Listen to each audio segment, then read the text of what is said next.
Just got here to, well, it's now Combat Entertainment Show of the Year, so I'm about to go ahead and head inside. It's raining as fuck. My God. It's your girl Lala, and welcome back to Lala's World. And pretty much this is going to be one of my last videos of 2018. I got a few more to go by, I would say, tomorrow. Oh my God, 2018 is almost ending. So here is what I have for you guys. This one is based on my night at Atlanta Wrestling Entertainment Show of the Year. Pretty much I got there and it was pretty much raining. The rain was disrespectful. So I'm telling you this right now, I got there so late. I missed about two matches, and by the time I got there it was almost close towards the end. Well, I was like in the middle of the third match. But before I get started about my time over there and how I felt about it, if you are new to my channel, make sure you click on the subscribe button down below. Make sure you turn on the notification bell to let you know I uploaded a new video. And guess what? I have merch out, so I make sure I will leave all the details down below on the, I won't say notification box, on the description box as well.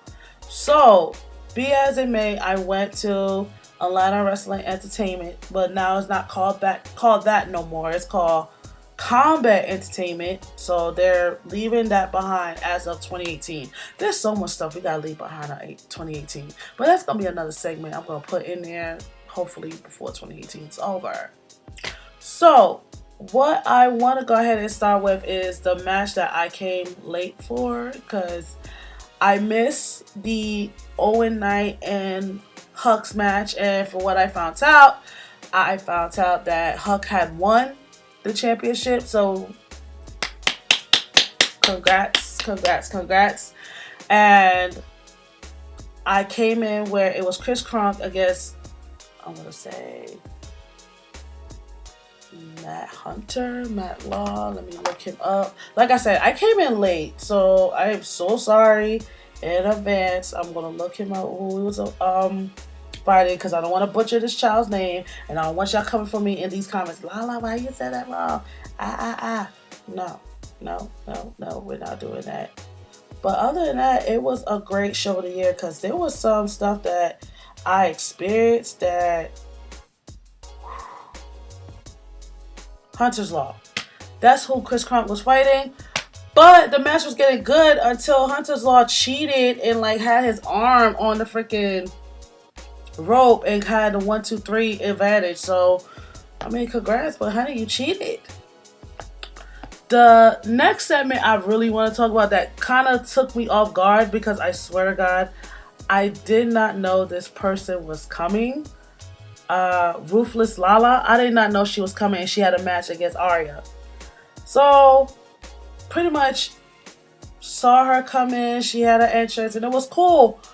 But then our supreme leader Uno comes out along with Adrian and Arya. We're like, okay, it's a hierarchy, whatever, two finger salute. Okay, they do that all the time.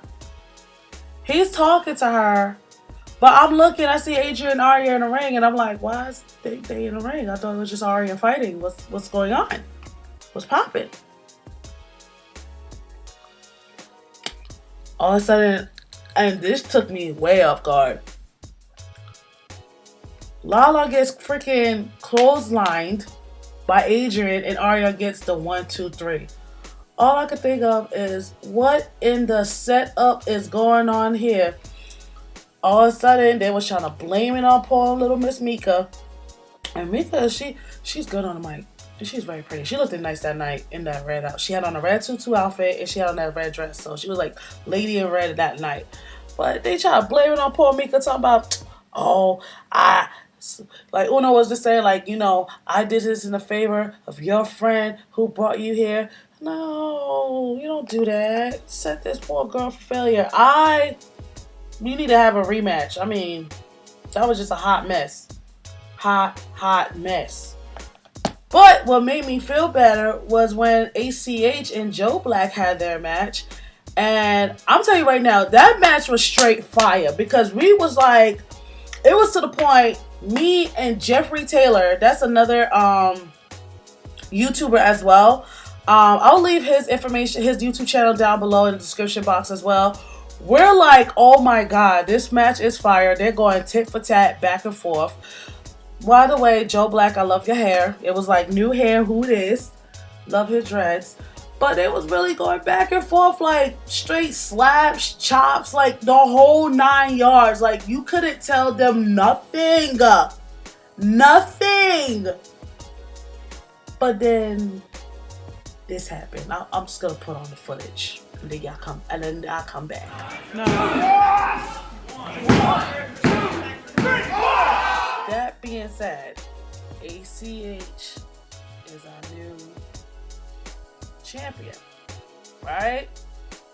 Okay, so I'm over here, hype, took pictures, whole 9 yards, posted all over my social media, and then some foolery happened, and I stumbled it across my freaking Facebook, and thank God I didn't do this review yet because I was busy and shit.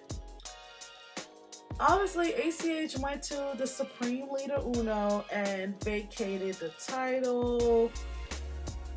This man mentioned about portals and stuff. So, pretty much the title is vacated.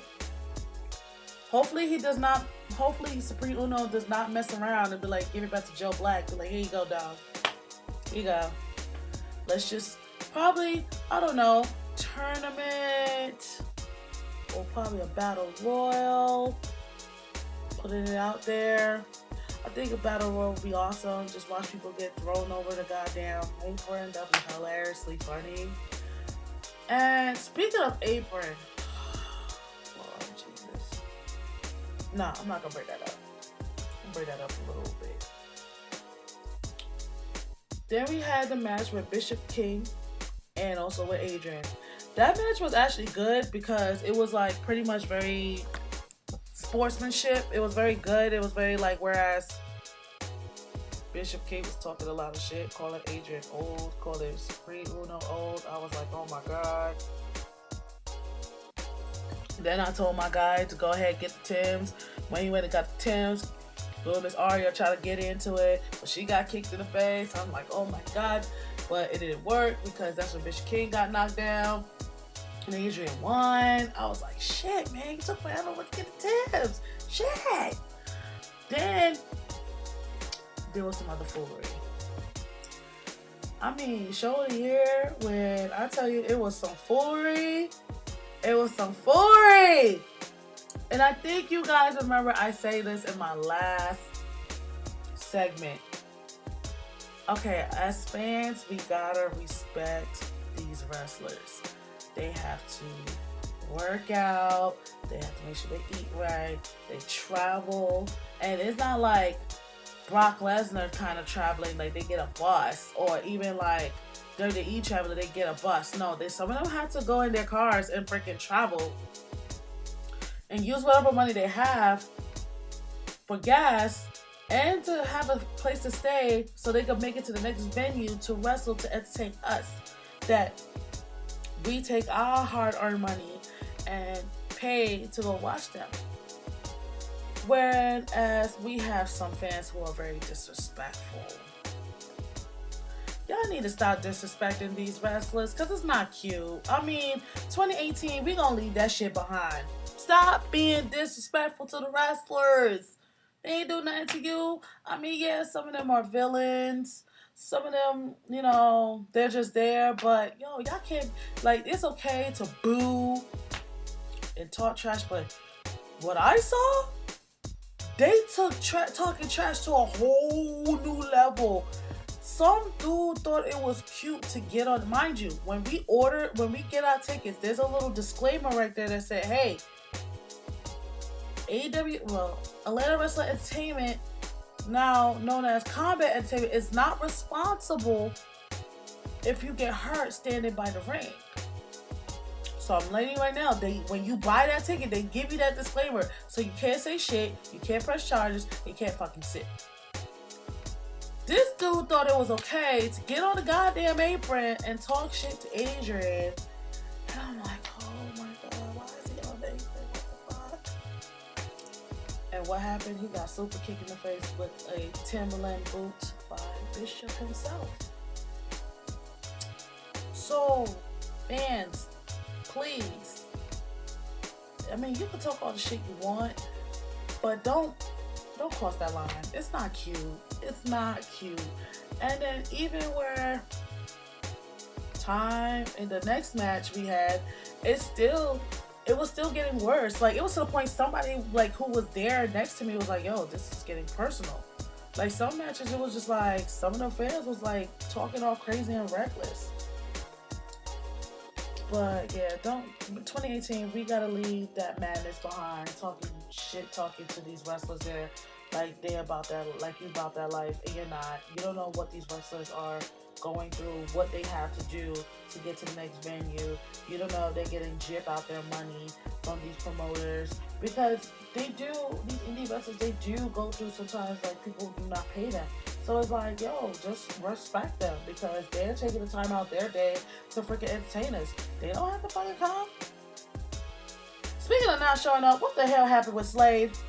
I came in, I know I was late because of this disrespectful rain, but Slade, you got some explaining to do because I was looking forward, sorry, somebody messaged me. I was looking forward to this match, you and Uno and, Slade. I saw Uno in regular clothes, so y'all need to explain yourselves. He needs to explain himself ASAP. So that's most likely it when it comes to these fans. Like y'all mad. Some of these fans were straight disrespectful that day. It was just a hot mess.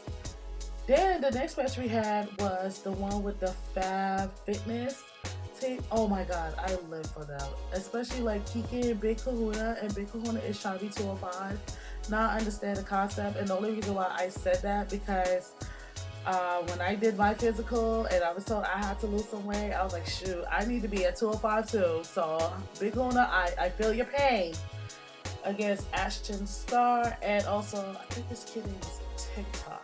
I could be wrong. If I have the name wrong, comment down below. That match was actually good as well, whereas everybody gave it their all, but at the end of the day, it was, the Fabulous Fitness crew, no, it was a Fab Fitness, I'm sorry, they didn't win. They end up losing, but at the end of the day, they end up showing, like, sportsmanship towards each other, and that was that. Now, this next match, I was like, thank God this beef is going to be over, because this been going on from the time I first started going to Atlanta Wrestling Entertainment shows. So it started from when I started. I don't know how long it's been going on, but in my eyes, when I went to their first show, I'm going to say that was all the way in July with Chip and freaking Eddie Kingston.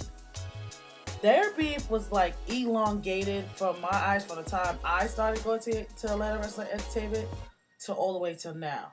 Chip was the type of person was like playing the game of poke the bear, poke the bear, poke the bear, poke the bear. And Eddie Kingston was tired of it. So now they had to like end this shit by the end of 2018 with a lumberjack match. Now with the lumberjack match, you have Chip and his crew, and then you have some lumberjacks, that's opposing, and that's also for Eddie Kingston. So that match was good. I mean, whereas these lumberjacks, there was some cheating though, because one of Chip's people came in the ring when the ref wasn't looking and hit freaking Eddie Kingston with a goddamn monster bottle. Yeah, that was not cute. That was so wrong in so many ways. But at the end of the day, Chip ended up losing, and he ended up getting carried out. But during the match, though, Matt Kenway, who was one of the lumberjacks, who was with Chip, again, the disrespect. These fans was talking shit to this dude. It was like, I understand this dude is a bad guy, but like, They still had to concentrate because he's a lumberjack, and you can't be like talking smack like that. It was to the point I overheard they was talking about each other's moms, and Matt was like, "Well, my mom's dead anyway." So I was just like, it was too much. It was to the point like it really got personal. And again, fans, respect these wrestlers because they come out, they take time out their day. They could be home. They could be with their significant other or with their kids, or they could be just chilling, scratching their asses. Take time out their day to entertain us. So y'all fans gotta be respectful. Jesus. Oh, speaking of Mac, K-Way, he had a match with some dude named Watts, and it was like a Watts Law match. I swear, when Mika read the rules, I was like dazed and confused. He was like, what kind of rules is this? Like, for example, no pile drivers. You can't throw your opponent over the rope. It was, when I tell you, it was the most shittiest rules I ever heard. I was like confused. So, pretty much, unfortunately, one of, Matt Kenway's colleagues was there by him, but he distracted a referee according to let Watts do the pile driver on Matt Kenway, and unfortunately, he lost. Watts ended up winning. So, that's that. Now, the main event, Carrie Awful and Iggy. And if anybody knows their situation, they're known as the Carnies. But everybody knows, like, they had some serious bad blood against each other. So we were trying to figure out, is the circus going to stay open or is it going to stay closed? Now, Nick Iggy showed up like he was coming for a funeral. Carrie Awful looked like he was just like a regular Carney, but deadly as fuck. And it was a dog collar match. So imagine that match going on and you're wearing a dog collar, the other person's wearing a dog collar, and there was just some serious back and forth. It was to the point they had some thumbtacks. Like, thumbtacks? I know you lying. Thumbtacks? And that shit hurts. It was to the point Nick Iggy freaking tried to like slice Carrie Awful's forehead. I was like, oh my god.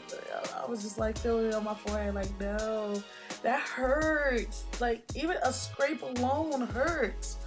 Lo and freaking behold, like, the match ended, I think, with Carrie Awful because it was too much going on.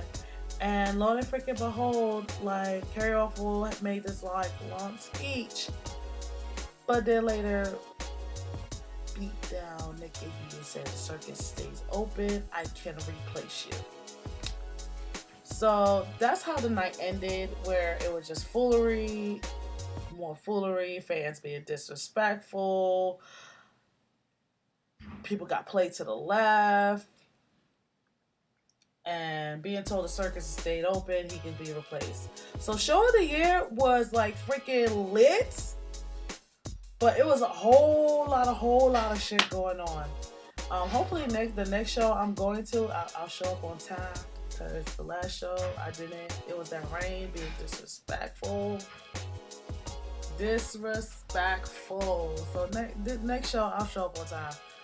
Honest to God, I will try to show up on time. I'll probably leave like a few minutes, like an hour, some change before, or 2 hours before bell time, so I don't get stuck or any kind of rain issues. But this is all I have from Lala's World, and most likely you guys are awesome. And just so you know, merch is still out there. I'll leave the link down below in my description box. Till then, bye.